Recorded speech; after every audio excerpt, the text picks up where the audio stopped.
ঝিঙে পোস্ত, ঝিঙের তেল, ঝিঙে ভাপা, কত পদ যে বানানো যায়, সব পদই কিন্তু দারুণ টেস্ট। আজ আমি ঝিঙের এমনই একটা ঘরোয়া রেসিপি শেয়ার করব যা আগে হয়তো কখনো বানাননি। নমস্কার বন্ধুরা, ভাই বোনের হেসেল ঘরের সবাইকে স্বাগত। আজ আমি বানাবো আলু দিয়ে ঝিঙের মালাইকারি। খুব কম সময়ে একদম ঘরোয়া পদ্ধতিতে বানাবো। ভিডিওটিকে স্কিপ করবেন না, পুরো ভিডিওটি দেখার জন্য অনুরোধ রইল। আজকের রেসিপির জন্য আমি এখানে 800 গ্রাম ঝিঙেকে বেশ একটু মোটা মোটা করেই কেটে নিয়েছি। পুরোপুরি খোসা ছাড়াই নেই, উপরে যে শিরশির অংশটা থাকে সেইটাকে ভালোভাবে কেটে নিয়েছি। আর এখানে দুটো মাঝারি মাপের আলুকে একটু বড় বড় সাইজ করে কেটে নিয়েছি। প্রথমে আমি ঝিঙে এবং আলুগুলোকে ভেজে নেব। আলু এবং ঝিঙেটা ভাজার জন্য আমি এখানে দিয়ে দিলাম 3 চামচ মতো সর্ষের তেল। সর্ষের তেলের পরিবর্তে আপনারা এখানে সাদা তেলও ব্যবহার করতে পারেন। তেলটা ভালোভাবে গরম হয়ে গেছে, এখন আমি এর মধ্যে দিয়ে দেবো কেটে রাখা আলুগুলো। আলুগুলো 1 থেকে 2 মিনিট আমি একটু ভেজে নেব। আলুগুলো হালকা ভাজা হয়ে গেছে, এবার আমি এগুলো তেল থেকে তুলে নেব। এবার এই তেলের মধ্যেই দিয়ে দেবো কেটে রাখা ঝিঙেগুলো। ঝিঙেটাও তেলে আবার 2 মিনিট মতো ভেজে নেব। এখানে কিন্তু আমি কোনো রকম লবণ ব্যবহার করব না, কারণ ঝিঙেতে লবণটা দিলে তাড়াতাড়ি জল বেরিয়ে গিয়ে ঝিঙেটা গলে যাবে। সেই জন্য আমি শুধু ঝিঙেটা ভেজে নেব। ঝিঙেটা 2 মিনিট মতো ভেজে দিয়েছি, এবার আমি এগুলো তেল থেকে তুলে নেব।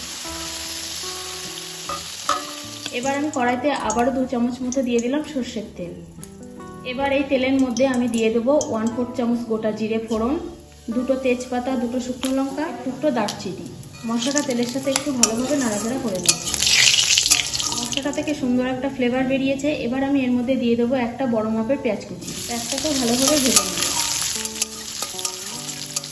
পেঁয়াজটা বেশ হালকা বাদামি বাদামি রং ধরেছে। এবার আমি এর মধ্যে দিয়ে দেব একটা মাঝারি মাপের টমেটো, 1 ইঞ্চি আদা, 2টো কাঁচা লঙ্কা এবং 4 কোয়া রসুন একসাথে আমি পেস্ট করে নিয়েছি, সেটা দিয়ে দিলাম। সব কিছুকে তেলের সাথে ভালোভাবে কষিয়ে নেব, যেন কোনো মশলার কাঁচা ভাব না থাকে। কাঁচা মশলাগুলো তেলের সাথে ভালোভাবে কষানো হয়ে গেছে। এবার আমি এর মধ্যে অ্যাড করবো কিছু গুঁড়ো মশলা। প্রথমে দিয়ে দিলাম 1/4 চামচ কাশ্মীরি লঙ্কা গুঁড়ো, 1/2 চামচ হলুদ গুঁড়ো, 1/2 চামচ জিরে গুঁড়ো, 1/4 চামচ গোলমরিচ গুঁড়ো। সব কিছু তেলের সাথে আবার একটু কষিয়ে নেব। সব মশলাগুলো আবারও 30 সেকেন্ড মতো কষিয়ে দিয়েছি। এবার আমি এর মধ্যে দিয়ে দেবো ভেজে রাখা ঝিঙে এবং আলু, আর দিয়ে দেবো 1/2 চামচ লবণ। সব মশলার সাথে ঝিঙে এবং আলুটা কষিয়ে নেব। ঝিঙে এবং আলুটা মশলার সাথে ভালোভাবে কষানো হতে থাক, ততক্ষণে আমি আজকের রেসিপির জন্য যে স্পেশাল মশলাটা বানাবো সেটা আমি রেডি করে নেব। এখানে 8 থেকে 10টা নিয়েছি চীনাবাদাম এবং 1 চামচ সাদা তিল, আর নিয়েছি 1 কাপ লিকুইড দুধ। তিল এবং বাদামটা আমি পেস্ট করে নেব, এবং এই মশলা পেস্ট করার সময় আমরা সাধারণত একটু জল ব্যবহার করি। সেই জলটা ব্যবহার না করে তার পরিবর্তে আমি আজকে দুধ দিয়ে পেস্টটা বানাবো। নিয়ে নিলাম একটা ব্লেন্ডার জার। এবার এর মধ্যে দিয়ে দিলাম তিল এবং বাদাম, হালকা একটু ভেঙে নেব। হালকা ভেঙে নিয়েছি, খুব বেশি গুঁড়ো করলে হবে না, তাহলে কিন্তু বাদাম থেকে আবার তেল বেরিয়ে যেতে পারে। এবার আমি এর মধ্যে অল্প একটু দুধ দিয়ে দিলাম। অল্প অল্প করে দুধ দিয়ে আমি পেস্টটা বানিয়ে নেব। মশলাটা আমার রেডি হয়ে গেছে। এবার দেখবো রান্নাটা কতদূর হলো। সব কিছুকে আবারও হালকা একটু নেড়ে চেড়ে দেবো। সব মশলার সাথে ঝিঙে আলুটা আমার বেশ ভালোভাবেই কষানো হয়ে গেছে। এখন আমি এর মধ্যে দিয়ে দেবো যে মশলাটা রেডি করলাম সেই মশলাটা।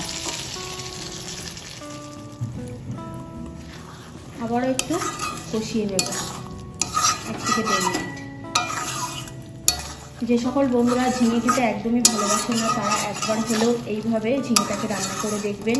সত্যিই খেতে অসাধারণ লাগবে, মুখে স্বাদ লেগে থাকবে এবং ঝিঙে খাওয়ার প্রতি একটা ভালোবাসা জন্মাবে। কষানোটা আমার পুরোপুরি হয়ে গেছে। এবার আমি এর মধ্যে দিয়ে দেব 1 কাপ গরম জল।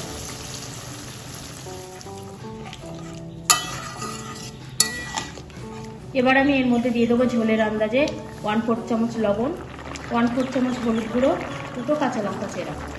সব কিছু ভালোভাবে মিশিয়ে নেব। ঝালটা অবশ্যই নিজেদের স্বাদ বুঝে দেবেন। এবার এটা আমি 10 মিনিটের জন্য ঢাকা দিয়ে দিলাম রান্না হতে। 10 মিনিট হয়ে গেছে, আমি এবার ঢাকাটা খুলে নিলাম। হালকা একটু নেড়ে দেব, দেখবো এবার আলু সিদ্ধ হয়েছে কি। হ্যাঁ, আলু সিদ্ধ হয়ে গেছে। এবার আমি এর মধ্যে অ্যাড করব 1/4 চামচ চিনি। চিনিটা কিন্তু এখানে স্কিপ করলে চলবে না, দিতে হবে। চিনিটাও মিশিয়ে নেব। আর দিয়ে দেবো 1/4 চামচ গরম মশলা গুঁড়ো। গরম মশলাটাও মিশিয়ে নেব। গরম মশলার ফ্লেভারটা ভালোভাবে মেশার জন্য আবারও আমি 1 মিনিটের জন্য ঢাকা দিয়ে দিলাম। 1 মিনিট হয়ে গেছে, আমি এবার ঢাকাটা খুলে নিলাম। রেডি হয়ে গেছে আজকে ঝিঙের মালাইকারি। যারা না বানিয়েছেন এইভাবে, তাদেরকে অনুরোধ করব অবশ্যই একটিবার হলেও এইভাবে ঝিঙের মালাইকারি বানিয়ে দেখুন, এবং কেমন হলো সেটা অবশ্যই কমেন্ট করে জানাতে ভুলবেন না। কিন্তু আমি এখানে একটু ঝোল ঝোল রেখেছি, আপনারা চাইলে আরও একটু মাখা মাখা করতে পারেন।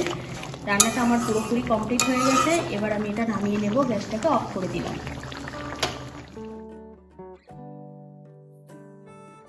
আজকের রেসিপিটা তাহলে এই পর্যন্ত। যে সকল নতুন বন্ধু আমার ইউটিউব চ্যানেল থেকে দেখছেন তারা অবশ্যই চ্যানেলটিকে সাবস্ক্রাইব করে দেবেন, আর যে সকল বন্ধুরা ফেসবুক থেকে দেখছেন তারা অবশ্যই ফেসবুক পেজটিকে ফলো করে দেবেন।